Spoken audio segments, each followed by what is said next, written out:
when you know some tricks in Photoshop, you can save a lot of time.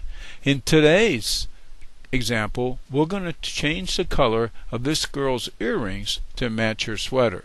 Now we're going to do that with an adjustment layer, and the adjustment layer is going to be Hue and Saturation. Now there's lots of ways to open up an adjustment layer, but in this case I think I'll just go over to this half black and half white circle. I'll click on it, and it scroll down, and there's Hue and Saturation. Okay, when we clicked on that and brought up the properties panel, that kind of filled out with the all the properties we need, and it added a layer called Hue and Saturation with a layer mask. Now here's what we're going to do. We're going to go over here and click on the eyedropper. Whoops, we can't click on the eyedropper because we have to change the word master to something else. I'm going to pick cyan because those earrings are pretty close to cyan. I'm going to click on cyan. Now we can click on the eyedropper, and this will give us the exact color that I click on. I think I'm going to click on this color right here. Now if it's not cyan, this will move just a little bit and put us right on the money. So that's the color we're talking to right here. The top of this is like a before, and the bottom is like an after. Now I notice when I practice this that if I take this Hue Slider and move it up to around 120, see the color changing? It's going through blue. As I get closer to around 120, now you can kind of stop wherever you think is right. There's 118, that's pretty close. If you want to move this one at a time, just click on it and use the up arrow. You notice it just changes one digit at a time. Okay, so 120 might be the right hue, but it might not be the right brightness for what you like. You might like it just like that. Either way, if you want to make it brighter, you can pull this to the right, and you notice that the earrings get brighter. They get so bright we can turn them white. If you pull it, the lightness slider to the left, they can get so dark we can make them black. So anyway, we'll pick a color that looks pretty good, maybe like right in there. Maybe a little brighter. That would be for you to decide. Now, you might be saying to yourself, okay Mike, you changed the color of the earrings, but you might have changed colors of other things in this photo too. Maybe there's something else that got changed. Well, if we turn this layer on and off, I don't really see anything. But for the people who like to worry about this sort of thing, let's relieve that worry by clicking on the layer mask. I'm going to click on the layer mask. Okay, so now it's selected because I clicked it on it. And I'm going to hit Control I for invert. I just inverted the layer mask to black. Now when a layer mask is black, this layer doesn't do anything. In other words, look, it reverted back to the original color. Now what I'm going to do is hit B for brush. I'm going to get a brush over here, and I want a white brush, which it is. That's good. And I'm going to go up to opacity. It's already set for 100%. And watch this. I'm going to take this brush and I'm going to paint over just the earrings. So the only thing in this photo that's going to be affected are these earrings. Now I got that side, and now I'm going to do this side.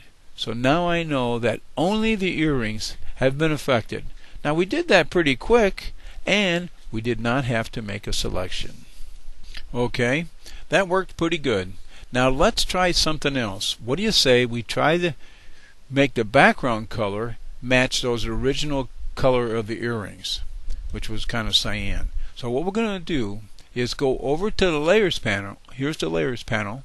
We're going to go down to the bottom, and there's a little, the history panel, history panel, and we're going to go down to the bottom, and there's a little camera. See this little camera right here? I'm going to click on that. And what that does is it makes a snapshot. See, it says snapshot 1. So that kind of remembers what we did. Now let's take this layer and delete it. That's pushed us back where we started from. Now we're going to try the tough job of making this background match the earrings. Whoa. Now you know with this flyaway hair that can be a real pain to do. But let's see. Using this technique, let's see what happens. So remember what we did? We went over here to Hue and Saturation. We clicked on that half white, half black circle. We went down to Hue and Saturation. It brought up another layer, filled out the properties panel. Now, in this case, we want to change the color of the yellow, right? We want to make this that cyan color. So here's what we're going to do. We're going to go to Master, because remember we can't pick that yellow because the eyedropper won't let us click on it yet. But if I change this to any color, I'm going to pick yellow because that's kind of what we're going to be working with. Well, it is what we're going to be working with. Now I can click on the eyedropper. Okay. Now this is yellow that it picked. Let's see if it changes. When I click here, oh, it did move to the left a little bit. So now we're only talking to this color here. Now what do we want to do? We want to change that color to blue. So we're going to take the hue and we're going to move it this way, green, green, green, and there is the blue. And I'm going to just kind of keep tweaking this until I think I got that blue to match. That blue pretty much matches those earrings. Oh good, we're in good shape. Now we did our job. We got the blue earrings to match the background, or the background to match the blue earrings. Oh, did you notice that her face turned green though? Maybe that's not so good.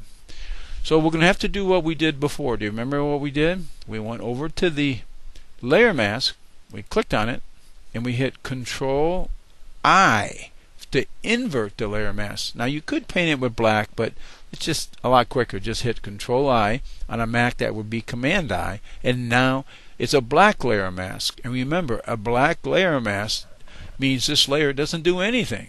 It kind of hides it all out. What we want to do is paint with white. So we have to go over and get a brush. I'm going to tap the letter B. There, I got a brush, a white one at 100%. So just like before, I'm going to make it a little bigger. I'm going to hit the right bracket key, and I'm going to paint over this. Now luckily in this particular photo the hair is black, so black is like no color, there's nothing there. So when we put blue on top of black, guess what? It doesn't change much. So I painted over that side. Now I'm going to paint over this side, see what we get here. I'm painting some of the hair. I'm being a little sloppy, not real neat. I think I got all the background, and I think it matches up pretty good. Now you may say, how good do those flyaway hair look? Well, let's zoom in and see what they look like. I'll hit the Z key for the zoom, and what do you want to look? Right here is a good spot. I'll zoom in here. Now what we're looking for, do we still see all the hairs? Let me hit the tab key, that'll hide the other stuff.